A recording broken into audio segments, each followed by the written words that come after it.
Nakakita siya ng isang madilim na figura ng isang lalaki na nakaupo lang sa bubong. Tahimik lang si Hawk, pinagmamasdan ang ThunderClan. Sinabi ni Hawk na kahit ang pinakamalalakas na sekta ay maaaring bumagsak kung magkakanya-kanya sila. Itinuro niya na walang pinagkaiba ang Qingcheng sect. Pinapanood ni Ryong at ng kanyang kapatid ang kaguluhan, hindi nila namamalayan ang kakaibang enerhiya na nagmumula kay Hawk na tila bumabalisa sa kanilang mga kalaban. Napansin ng mga mandirigma ang kakaibang kilos ng mga ibon. Napansin ito ni Jin at biglang nagkaroon ng masamang pakiramdam. Sinabi niyang kailangan nilang magmadali at tingnan kung may nangyayari. Agad silang tumakbo papunta sa kastilyo sa likod ng kabubatan. Sa gitna ng labanan, hinarangan ng mga monghe ang mga pag-atake at sumigaw sa lahat na magpakalma. Napakagatlabi si Mustachio nang mapagtanto niyang mali ang iniisip niyang ibang grupo lang ang apektado ng kakaibang pangyayari. Kung ito ay isang uri ng salamangka, maaaring sila rin ay nasa ilalim ng impluwensya nito, bagay na mahirap paniwalaan. Hindi sanay ang kanilang mga tagasunod na lumaban para sa kanilang buhay, at natatakot siyang baka hindi sila magtagumpay kung magpapatuloy ito. Biglang bumagsak sa harapan niya ang ilang mandirigma, nagkalampagan ang mga tils, dahilan upang matangay ang lahat paatras. Isang grupo ng mga kabalyero ang bumagsak malapit sa pinuno ng Qingcheng sect. Lumapit si Jin sa kapatid ng pinuno at nagpakilala, sinabing tila may kakaiba sa sitwasyon, kaya siya sumali at humingi ng paumanhin kung tila bastos ang kanyang pagpasok. Nagulat si Mustachio at nagpasalamat sa kanya sa tulong. Tinanong ni Jin kung ano ang nangyari at sinabi ng lalaking may bigot na hindi rin siya sigurado. Dahan-dahang ipinikit ni Ryong ang kanyang mga mata, mukhang matamlay, habang idinagdag ng lalaki na tila nahulog sila sa isang uri ng salamangka, ngunit wala silang ideya kung sino ang may gawa nito o kung bakit. Maingat na luminalinga si Jin, pabulong na binanggit ang tungkol sa mahika. Lumuhod sining upang suriin ang isang kalabang bumagsak. Napansin niyang may namumuong madilim na asul na ugat sa sentido nito at sinabi niyang ito ay laso ng Zuyuang. Napangiwi si Mustachio nang marinig ang tungkol sa laso ni Gyu, isang nakakamatay na lason mula sa Timog China na nilikha sa pamamagitan ng pagpapalaban ng mga makamandag na nilalang hanggang isa lang ang matira, na puno ng puro kamandag. Sandali siyang natigilan bago nagtanong kung lahat ba sila ay apektado nito. Lumingon si Kyun sa mga taong nakapaligid sa pinuno ng sekta, nanlaki ang kanyang mga mata, iniisip kung paano ito nangyari. Napaisip si Ning na maaaring tama ang kanyang hinala, kung gayon may isang taong nagkokontrol sa lahat. Kailangan nilang hanapin at pigilan ang salamangkero. Tumingin siya kay Jin at sinabing huwag mag-alala, sila na ang bahala habang hinahanap niya ang may sala. Sumang-ayon si Jin kay Ning at sinimulang gamitin ang kanyang enerhiya upang matunton ang salamangkero. Isang alon ng enerhiya ang kumalat, binabago ang paligid sa kakaibang negatibong kulay. Maya-maya, may napansin siya at biglang lumipad sa langit upang makakuha ng mas magandang tanaw. Lumipad siya sa ibabaw ng makapal na mga palumpong at huminto sa isang maliit na paglilinaw kung saan hinugot niya ang kanyang espada. Sa isang malakas na hampas, pinutol niya ang mga tuktok ng puno, inilantad ang isang madilim na espasyo sa ibaba. Mula roon, lumitaw ang isang anino na may kumikinang na pulang mga mata. Tinanong ni Hyuk kung paano siya natunton ni Jin. Itinaas ni Jin ang kanyang espada, nais malaman kung ano ang binabalak ni Hyuk. Mahinang tumawa si Hyuk at sinabing wala siyang ideya. Sinabi ni Jin kay Hyuk na sisirain niya ang sumpa gamit ang dahas kung hindi siya sasagot. Ibinuka ni Jin ang kanyang mga braso at lumikha ng napakalakas na hangin bago hawakan ang kanyang nagniningning na espada at ihampas ito ng buong puwersa. Isang napakalaking pulang alon ng enerhiya ang sumabog patungo kay Hyuk, ngunit hindi ito gumalaw ni bahagya. Sumalpok ang atake sa isang malaking bato sa likuran niya, dahilan upang matulala si Jin. Bago pa makakilos si Jin, biglang lumitaw si Hyuk sa likuran niya, may usok na lumalabas mula sa kanyang mata, at sinabing hindi masama ang kanyang ginawa. Mabilis na bumaling si Jin upang umatake muli, ngunit biglang naging isang espiritu si Hyuk at naglaho sa langit. Ibinaba ni Jin ang kanyang espada at tinitigan ang bakanteng kalangitan, inis na hindi niya ito muling nahuli. Alam na niya ngayon kung ano ang dapat niyang gawin. Humarap siya sa lungsod at naalala ang tungkol kay Kyun, na pagtanto niyang mayroon pang kailangang ayusin. Dinala niya si Kyun kay Mustachio, na sigurado ng may lason na sangkot. Nanginginig si Kyun, pawis na pawis at nakayuko, mukhang takot na takot. Matamang tinitigan siya ni Jeom at sinabing sabihin na kung sino ang nag-utos sa kanya. Napasigaw si Kyun, sinasabing hindi niya alam. Lalong piniga siya ni Jeom, tinanong kung talagang wala siyang alam, at binalaan siyang iyon na ang huling pagkakataon niyang magsalita. Sa takot, sa wakas ay inamin ni Kyun na ang salamangkero ay mula sa Thunder Temple. Iniisip ni Jeom na maaaring ang Minor Thunder Temple ang pinagmulan ng Thunder Clan. Kung totoo iyon, malamang na ang gumamit ng Juyuang poison ay isang mandirigma mula sa kanilang grupo. Nang tanungin ni Won kung ano ang itsura ng salamangkero, naalala ni Jeom ang anyo ni Hwek, ngunit sinabi niyang mahirap itong ilarawan dahil balot ito ng itim na tela. Gayunpaman, sigurado siyang nagmula ang salamangkero sa Thunder Temple. Ilang sandali lang, namaga at naging kulay ube ang mga ugat ni Kayon habang kumikinang ang kanyang mga mata. Napasigaw siya ng malakas, at lahat ay napatingin sa kanya ng may pangamba. Bumuga siya ng dugo bago bumagsak sa lupa, nagmamakaawang tulungan siya. Matapos niyang sabihin yon, tuluyan siyang bumagsak. Agad siyang nilapitan ng isa sa kanila at sinuri ang kanyang pulso, ngunit natuklasan niyang wala na itong buhay. Habang nakatitig sa bangkay ng lalaking mula sa Thunder Clan, napagtanto niyang hindi siya maaaring magtiwala kahit kanino, kahit sa sarili niyang mga kasamahan. Alam niyang mahirap ang pagsubaybay sa tunay na may sala. Binanggit niya na kailangan nilang makasiguro muna kung talagang mula sa Thunder Temple ang lalaking ito bago sila humingi ng tulong sa ibang sekta. Sinabi ni Mustachayod na masyadong mahina ang kanyang grupo upang lumaban ngayon. Bugbog sarado ang kanyang mga monghe, at ang ilan na nakatayo pa ay halos hindi na rin makagalaw. Hindi siya sigurado kung gaano katagal bago sila gumaling. Humingi siya ng paumanhin at inamin niyang hindi siya makikialam. Nagulat si Gilom, ngunit ipinaalala ni Mustachayod na hindi kailanman huli ang paghihiganti. Ipinunto niyang para sa Thunder Sect, kahit paabutin ng 100 taon, sulit pa rin ito. Magpapagaling muna sila at balang araw, babawi sila sa mga nagdulot ng kanilang kahihiyan. Biglang yumuko si Jeom at sinabing kung iyon ang desisyon ni Mustachayod, wala nang dapat pag-usapan pa. Pagkatapos ay hiniling niyang sana'y maibalik nito ang Qincheng Sect sa dati nitong kalagayan. Nagpasalamat si Mustachayod sa kanya. Habang bumababa sa hagdan ang tatlong mandirigma, binanggit ni Jeom na kailangan nilang hanapin ang salamangkero, isang seryosong banta dahil kaya nitong kontrolin ang kapangyarihan ng iba. Hindi nila maaaring hayaang lumakas pa ito. Napansin ni Won na matagal-tagal na rin simula nang makatakas ito, kaya't hindi magiging madali ang pagsubaybay sa kanya. Napansin niya ang bahid ng dugo mula sa sugat na tinamo ng salamangkero mula sa kanyang espada, isang sugat na hindi kayang gamutin ng karaniwang manggagamot. Napag-isipan nilang malamang pupunta ito sa Chengdu upang humingi ng tulong mula sa pinakamahusay na mga manggagamot doon, kaya nagdesisyon silang humingi ng suporta mula sa Hao Clan.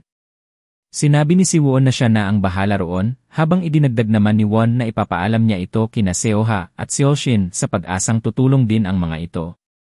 Naniniwala si Jeom na maayos na ang lahat, ngunit ramdam ng iba na napakalaki ng trabaho para sa napakaliit na gantimpala.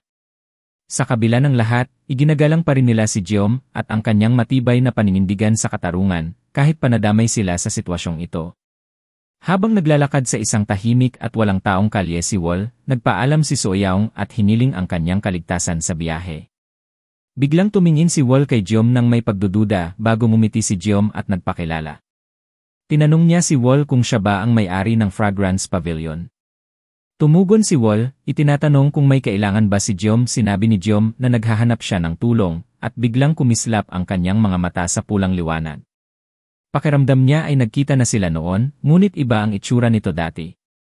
Napagtanto niyang hindi niya sigurado kung alin ang tunay nitong mukha, kaya hiniling niyang ipakita nito ang tunay niyang sarili. Tinanong ni Wol si Jeom kung ano sa tingin niya siya. Sinabi ni Jeom na bago siya dumating, narinig niya ang isang baliw na kwento tungkol sa isang mamamatay tao na nagwasak sa lahat ng mga sekta sa Sichuan ng mag-isa. Inamin niyang noong una, hindi niya ito pinaniwalaan dahil parang napaka-imposible. Tinanong naman ni Wol kung bakit siya hinahanap ni Jeom. Sinabi ni Jeom na tama ang kanyang hinuhain. Medyo bastos na nagtanong si Wol kung bakit siya kailangang hanapin pa. Binanggit ni Jeom na matagal na niyang minamanmanan ang isang grupo at iniisip niya kung maaaring bahagi nito si Wol. Tinanong ni Wol kung ano ang gagawin ni Jeom kung totoo ngang may koneksyon siya sa grupong iyon. Sinagot siya ni Jeom na lalaban siya hanggang dulo upang malaman ang katotohanan. Diretsong tinanong ni Jeom kung maaari na ba itong sumagot ngayon. Tinanong niya kung siya ba si Kwon, ang musikero mula sa Fragrance Pavilion, o ang mamamatay tao na nagdulot ng kaguluhan sa Sichuan. Mabigat ang tanong ni Jeom, gusto niyang malaman ang tunay na pagkatao ni Wol. Inalis ni Wol ang kanyang sombrero upang ibunyag ang kanyang pagkatao at tinanong kung handa na ba si Jeom makipag-usap dahil ang taong matagal niyang hinahanap ay nakatayo ngayon mismo sa harapan niya. Napangiti si Jeom at ipinagulong ang isang barya sa kanyang daliri bago niya ito ipinukol. Agad itong sinalo ni Wol sa ere at hinaplos ang disenyo ng dragon sa ibabaw nito. Lumapit si Jeom at nagtanong kung narinig na ba nito ang tungkol sa siyam na dragon. Nag-usisa si Wol kung anong ibig sabihin nito. Ipinaliwanag ni Jeom na may isang pangkat ng mga tao na kamakailan lang ay natuklasan na may pare-parehong sagisag. Kahit wala silang malinaw na koneksyon sa isa't isa, lahat sila ay may dalang parehong simbolo. Lumilitaw sila kung saan-saan, gumugulo sa iba't ibang lugar ng interes. Ipinunto ni Jeom na ang grupong ito ay hindi katulad ng mga karaniwang organisasyon. Hindi nila iniintindi ang kanilang reputasyon at iniisip lang ang sarili nilang interes. Iniisip ni Wol na parang isang organisasyon ng kalakalan ito. Sinabi ni Jeom na ang pinagkaiba nila ay kung sino ang tunay na may kapangyarihan. Pagkatapos ay tinanong niya si Wol kung bahagi ba siya ng grupong ito. Tumanggi si Wol at nagtanong kung naniniwala si Jeom sa kanya. Sumagot si Jeom na dahil nababasa niya ito sa mga mata ni Wol. Muling ipinakilala ni Jeom ang sarili bilang si Jin Jeomwoo at tinanong ang tunay na pangalan ni Wol. Sa unang pagkakataon matapos ang matagal na panahon, ibinahagi ni Wol ang kanyang pangalan. Nagbiro si Jeom, sinasabing gusto niyang maging magkaibigan sila dahil totoo namang posibleng mabuo ang isang pagkakaibigan kahit sino ka pa. Tinanggihan ito ni Wol nang walang pakundangan at lumakad na lang, na parang akala ni Jeom ay alam na niya ang lahat tungkol sa kanya. Sumagot si Jeom na maaaring hindi niya alam ang lahat, ngunit nagtitiwala siya sa kanyang pakiramdam. Naniniwala siyang mabuting tao si Wol, kaya nakakagulat na humingi siya ng tulong mula rito. Naalala niya si Hyuk at binanggit na may isang mapanganib na taong nagtatago sa kabisera. Naniniwala ang mga tao na may kaugnayan ito sa Thunder Temple. At kung hindi nila ito maayos ng maayos, maaaring mas lumala pa ang sitwasyon. Humingi siya ng tulong kay Wol upang mahanap ang taong iyon. Sinabi niyang pagkatapos ng lahat ng ito, mag-usap sila ng mas maigi para mas makilala ang isa't isa. Tumugon si Wol na parang puro salita lang ang sinasabi ni Jeom, hindi mapigilan ni Jeom na isipin ang madugong insidente noon. Nakakabaliw kung paano alam ito ng lahat, pero kakaunti lang ang talagang nag-alam kung bakit ito nangyari. Ayon sa natuklasan niya, si Wol mismo ang talagang nasaktan sa lahat ng ito. Naiisip niya kung paano lumaganap ang reputasyon ni Wol bilang isang malupit na mamamatay tao dahil sa patayan sa Sichuan. Alam niyang maraming tao ang nagtataka kung ano talaga ang nagtulak kay Wol na gawin ito. Napagtanto niyang hindi talaga kasamaan ang nasa puso ni Wol.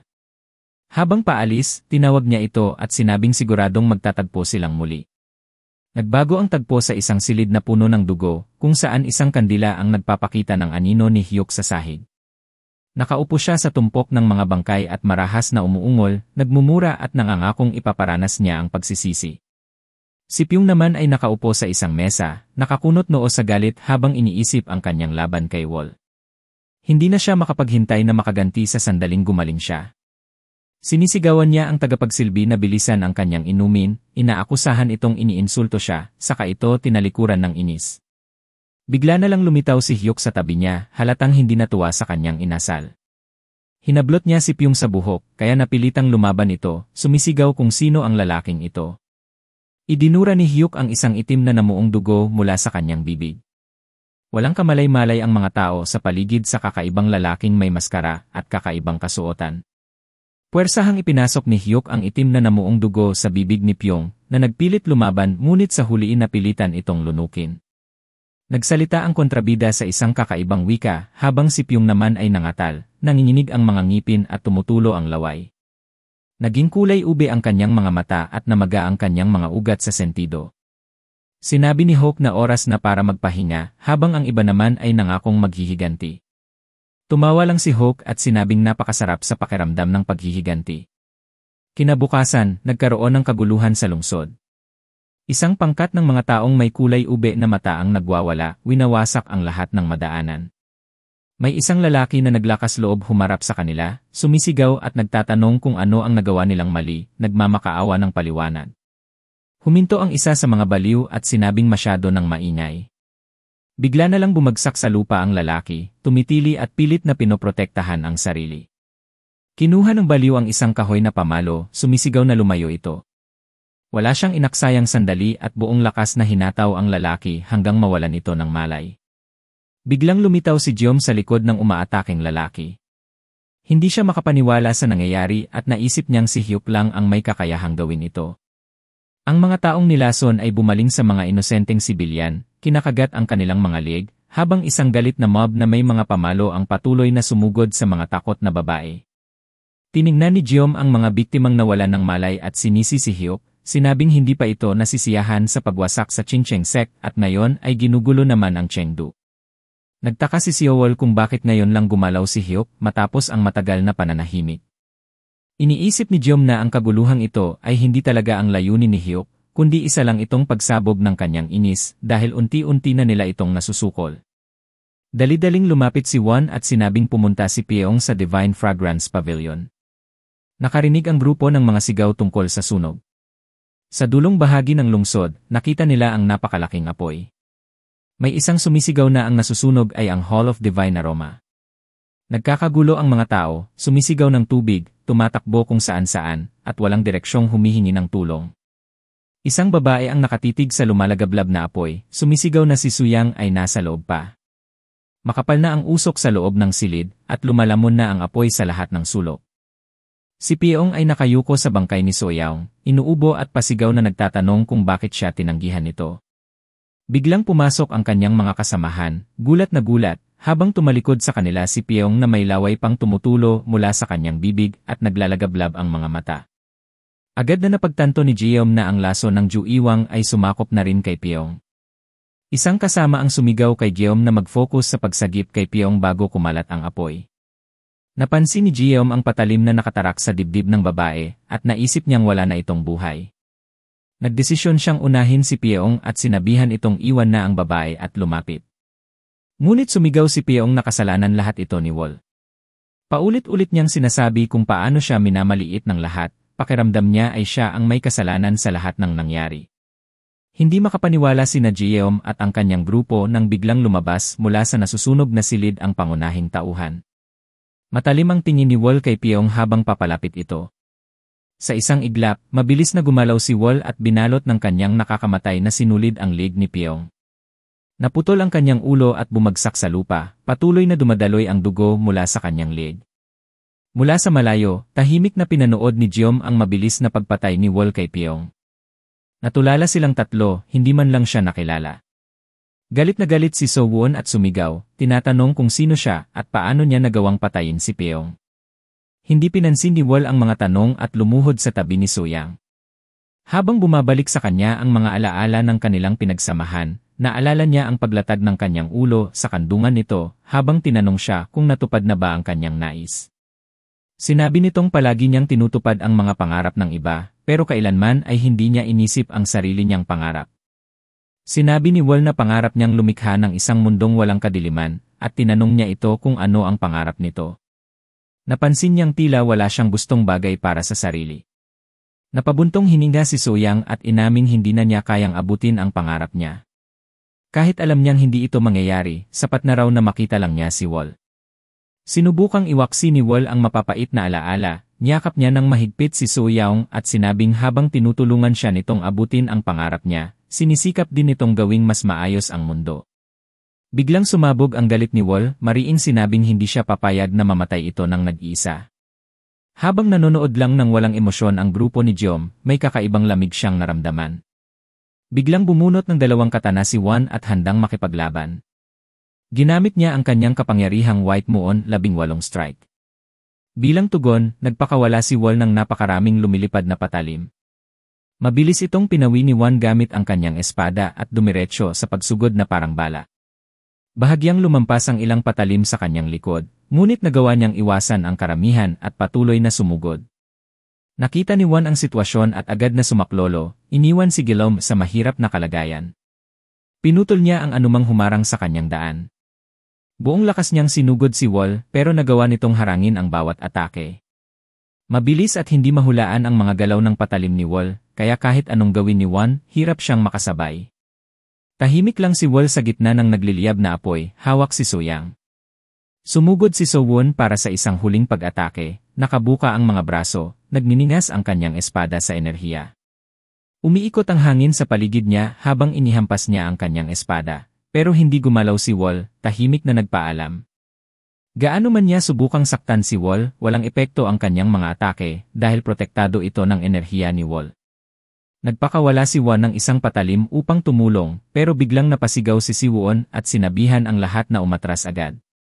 Patuloy na lumaban si Won laban sa mga patalim, ngunit biglang napalingon, may takot sa kanyang mga mata, nang isang punyal ang tumama sa kanyang balikat.